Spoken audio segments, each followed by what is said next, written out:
Okay, brother, I got to ask you a question. If I'm back, if you back with me, 1992, when I tried to file a claim in the military, they say wait till you get out. And when I went, and the doctor said, I said, well, say what happened? I got injured. I mentioned nothing about combat. He said, I don't even know if you were in combat. I said, what they bringing up combat for? And I'm just coming over here for this problem that, I just got frustrated. What would you say to a person that the VA does not inform us? I'm not saying it's their job, but they don't inform us. And when we're feeling this pain, it's always associated with a certain government body, the VHA or the VBA. And the experiences we have with one, sometime would you consider they translate over to others? If we have bad experience in the hospital, it could affect our attitude toward the benefits administration? Well, yeah, I definitely think that happens. I mean, and a part of that happens because we think that those two systems, the benefits administration and the healthcare administration, should be integrated with each other. But that's not the case. Like, to me, it makes sense that they would be integrated. Like, okay, if you're a veteran that has, like, let's say you have a hip condition and we can show it in service and that doctor thinks it's due to this specific activity that you did in service, like, that should be the medical opinion. They should be the first ones chiming in on this. They're the ones that see us all the time. Remember, we're supposed to be going to the VA for our care, right? So Yes. why is it that the people that we go to our care, a lot of the time, we can't exactly go to them and have them fill out any of these forms?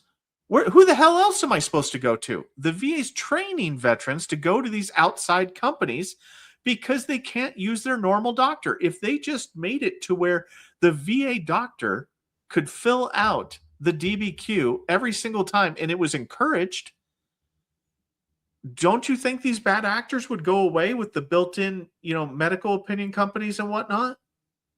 Yes, because that would in many ways legitimize the process of the DBQs being filled out properly. Yeah.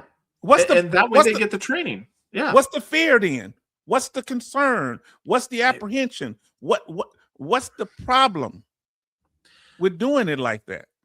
The problem is, like, getting 5 people together over a 5-day period of time, having one person starting to build something drunk, having another person come along the second day building drunk, third person still drunk, building something else. And you've got this hodgepodge of different people that have built on things over time that it makes no sense. Is this a mismatch of egos that's building this system? No, I think it's the culmination of the ends justify the means. So people, like the VA's, like, look, we don't expect many veterans to utilize the benefit system, right?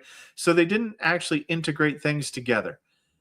More veterans want to use the system. More veterans are getting signed up for the system. And they're trying to find a workaround because their VA doctor will not fill out the stupid DBQ or medical opinion. And I'll be honest with you, that's what's pushing people outside to do these things. Same thing. I love, like, MCM on my channel. She's a moderator. She's a VSO. There's a few, I think Kosti's a VSO too. Like, there's a few VSOs out here that are good, but you can't generalize that to all of them.